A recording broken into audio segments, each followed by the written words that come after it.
Hi everyone, सभी लोगों का स्वागत है एक बार फिर से आपके अपने यूट्यूब चैनल स्टडी एकेटी पर। दोस्तों, पिछली वीडियो में हम लोगों ने मॉडर्न हिस्ट्री की सीरीज़ घटना चक्र PYQ, जिसमें हमने सोशल रिफॉर्म के क्वेश्चन सॉल्व किए थे 1 से लगाकर 69 तक। आज हम लोग स्टार्ट करेंगे 70 से लगभग 100 तक। उसके बाद थर्ड पार्ट में हम लोग 101 से 145 तक सॉल्व करेंगे। तो दोस्तों स्टार्ट करते हैं। सोशियो रिलीजियस रिफॉर्म के क्वेश्चंस देखते हैं। 70 number, which one of the following was the author of the गुलामगिरी। गुलामगिरी के ऑथर कौन थे? गुलामगिरी के ऑथर कौन है? Jyotiba Phule. Option B is correct. उसके बाद देखते हैं 71, Satyashodhak movement was launched by. किसके द्वारा लॉन्च किया गया है? ज्योतिबा फूले के द्वारा। Option C is correct. उसके बाद देखते हैं 72, which of the following organisations was established by Mahatma Jyotiba Phule. Same वही repeated question, Satyashodhak Samaj. Option C is correct. उसके बाद नेक्स्ट क्वेश्चन देखते हैं 73, whose main aim was to uplift the backward classes. Backward classes को ऊपर उठाने के लिए मेन उद्देश्य किसका था?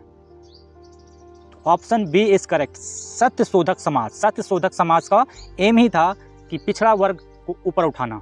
तो option B is correct answer. इसका आप एक्सप्लेनेशन भी पढ़ सकते हैं, देख सकते हैं। The main aim of Satyashodhak Samaj was upliftment of the backward classes.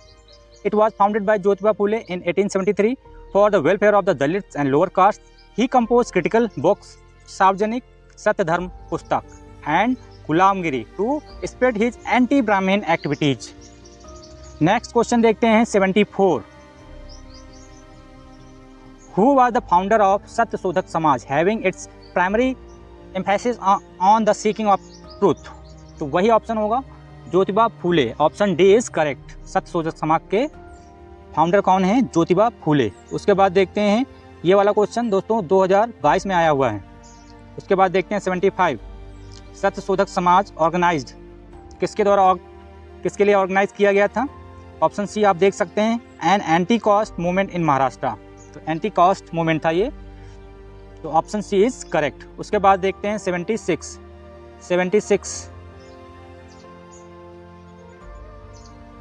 इसका एक्सप्लेनेशन आप पढ़ सकते हैं। तो 76 क्वेश्चन क्या है? Jyotiba Phule was associated with, किससे संबंधित थे? Anti caste movement. तो जात विरोधी आंदोलन था इनका, ठीक। तो option D is correct option. ये 2022 में आया हुआ है। 77 Satyashodhak Samaj was founded by Jyotiba Phule. Option B is correct. उसके बाद देखते हैं 78, the Bengali leader who oppose socio religious reforms and supported orthodoxy was. कौन थे? Radhakant Deb. Option A is correct. Bengali leader थे जिन्होंने ऑर्थोडॉक्सी को सपोर्ट किया है। तो option A is correct option, Radhakant Deb. इनका आप एक्सप्लेनेशन पढ़ सकते हैं। उसके बाद 79 question, who was the founder of the Radha Swami Satsang. तो option B is correct, Shiv Dayal Sahab. Radha Swami सत्संग के फाउंडर कौन थे? शिव दयाल साहब। Option B is correct option. इसका एक्सप्लेनेशन आप पढ़ सकते हैं। 80 नंबर, which reformer of Maharashtra is also known as Lokhitwadi. लोक हितवादी के नाम से कौन जाना जाता था महाराष्ट्र में?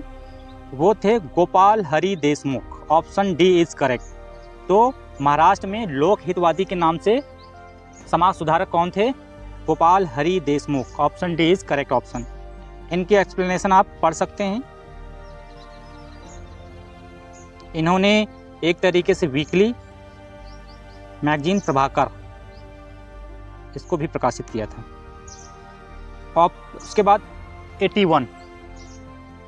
81 who was known by the nickname लोक हितवादी।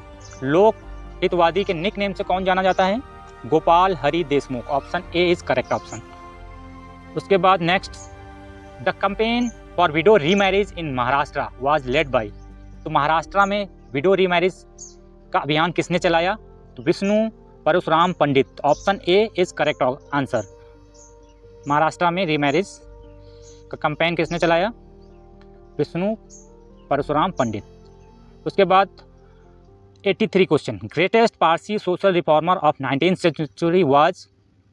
19th सेंचुरी के पारसी सोशल रिफॉर्मर कौन थे?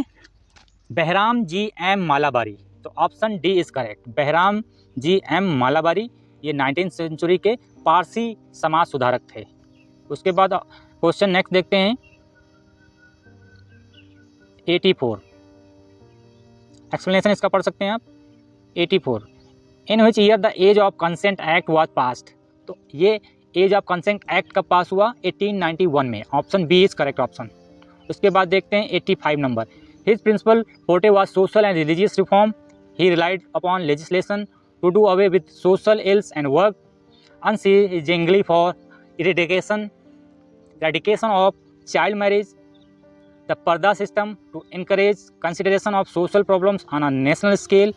He inaugurated the Indian National Social Conference, which for many years met for its annual sessions alongside the Indian National Congress.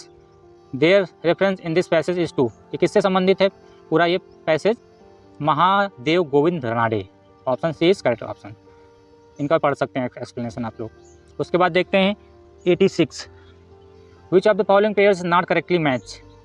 तो यहाँ पे देख सकते हैं फाउंडर और उनके इंस्टीट्यूशंस। तो सर्वेंट्स ऑफ इंडिया सोसाइटी किसकी है? जीके गोखले की। सोशल सर्विस लीग किसकी है? एनएम जोशी की।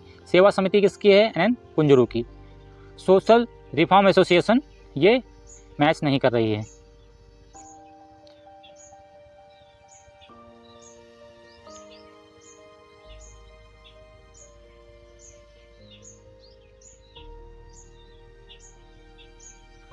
Social Reform Association was an organization established by Ranades Indian National Social Conference.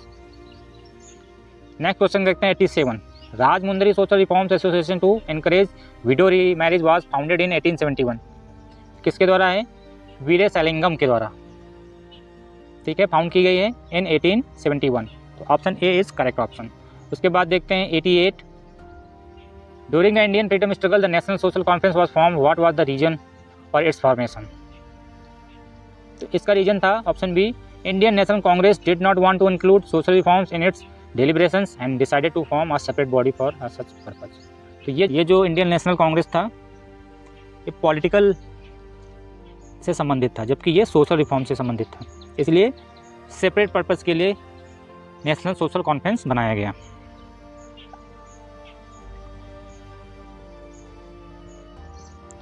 #89 देखते हैं, consider the following statement. Following statements: first, Arya Samaj was founded in 1835. Second, Lala Rajpat Rai opposed the appeal of Arya Samaj to authority of Vedas in support of its social reform program.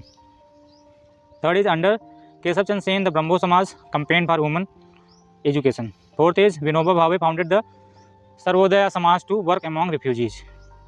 तो ये जो है 1875 में form हुआ था आर्य समाज, तो ये option गलत है। लाला लाजपत राय ने अपोज नहीं किया था, ठीक है, इन्होंने सपोर्ट किया था, तो ये भी 2 नंबर भी गलत है। तीसरा वाला क्या है? ब्रह्मो समाज में इन्होंने कंपेन किया था विमेंस एजुकेशन का, ठीक है। विनोबा भावे सर्वोदय समाज को फॉर्म किया था, ठीक है। तो ऑप्शन 3 और 4, तो option D is correct option. Next देखते हैं,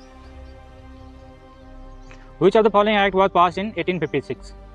तो 1856 में Hindu widow remarriage act pass हुआ था, तो ऑप्शन 3 इज करेक्ट ऑप्शन। लेकिन यहाँ पे कोई ऑप्शन नहीं दिया है, इसीलिए यहाँ पर क्या है? स्टार मार्क लगा हुआ है। उसके बाद देखते हैं 91 question, which year the Hindu widow remarriage act was passed. अभी देखा हमने 1856, option A correct option. MPPCS में 2019 में आया है question. The name of DK curve of western India figures in context of which of the following. तो इनका दोनों में इन्वॉल्व था, विमेन एजुकेशन में और विडो रीमैरिज में, तो इसलिए यहाँ पे दोनों ऑप्शन सही हैं, विमेन एजुकेशन और विडो रीमैरिज। तो option D and C is correct option. Next देखते हैं 93, who among the following prominently fought for and got widow remarriage legalised. तो लीगल करने के लिए किसने फॉट किया था? ईश्वर चंद्र विद्यासागर, तो option B is correct option. उसके बाद देखते हैं 94, who among the following was associated as secretary with Hindu female school which later came to be known as Bethune female school. तो option C is correct answer हो जाएगा, ईश्वर चंद्र विद्यासागर। उसके बाद देखते हैं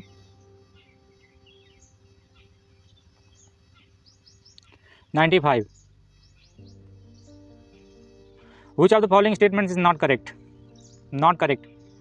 In 1829 William Bentinck declare sati system and offence by law. ठीक है, William Bentinck ने 1829 में डिक्लेयर कर दिया था कि सती सिस्टम ऑफेंस है लीगली। उसके बाद देखते हैं B, government had passed an act in 1856 under which Hindu widows could remarry. ठीक है, विडो रीमैरिज एक्ट पास हुआ था 1856 में, ये भी ऑप्शन सही है। Option C, Swami Dayanand Saraswati founded Arya Samaj इन 1875, ये भी सही है। स्वामी दयानंद सरस्वती ने आर्य समाज की स्थापना 1875 में की थी। Option D, Raja Ram Mohan Roy was supporter of sati system. Sati system के सपोर्टर नहीं थे, ये अपोज करते थे इसको, तो इसलिए डी ऑप्शन क्या है, इनकरेक्ट हो जाएगा, और यहाँ पर इनकरेक्ट ही पूछा गया है। उसके बाद देखते हैं 96, what is the act 5 of 1843 make illegal. Illegal क्या बनाया, किसको इलीगल, स्लेवरी को, दास्ता को। ठीक है, तो option D is correct option. उसके बाद 97, who among the following had played an important role in passing the native marriage act of 1872। तो इसमें किसका रोल रहा है, तो ऑप्शन सी, केशव चंद्र सेन। तो केशव चंद्र सेन ने इसमें इंपॉर्टेंट रोल प्ले किया है, तो option C is correct answer. उसके बाद एक्सप्लेनेशन आप देख सकते हैं 98, in which year was the native marriage act passed. अभी हमने देखा 1872, option B is correct option. The civil marriage act of 1872 has sought to curb the practice of child marriage by placing the minimum age 14 years। तो 14 years यहाँ पर as की गई थी। Age of consent act 1891 which forbade the marriage of girls below age of 12 enacted by the efforts of the Parsi reformer B.M. Malabari। Bal Gangadhar Tilak oppose the age of consent act. दोस्तों, बाल गंगाधर तिलक ने age of consent act का oppose किया था, इसको विरोध किया था उन्होंने। उसके बाद देख सकते हैं 100 number question, consider the following passage. Born in 1853 he was a Parsi from western India, he was the editor of Indian Spectator and Voice of India, he was a social reformer and was the chief crusader for age of consent act 1891। तो इस paragraph को किसने describe किया था, किससे संबंधित है ये, तो B.M. Malabari. Option B is correct. तो 100 क्वेश्चन हमने दोस्तों करा दिया है, और नेक्स्ट पार्ट में हम लोग बाकी के जो 45 क्वेश्चन बचे हैं उसको भी डील कर लेंगे। दोस्तों, ऐसी वीडियो पाने के लिए चैनल को सब्सक्राइब करिए, लाइक करिए, शेयर करिए।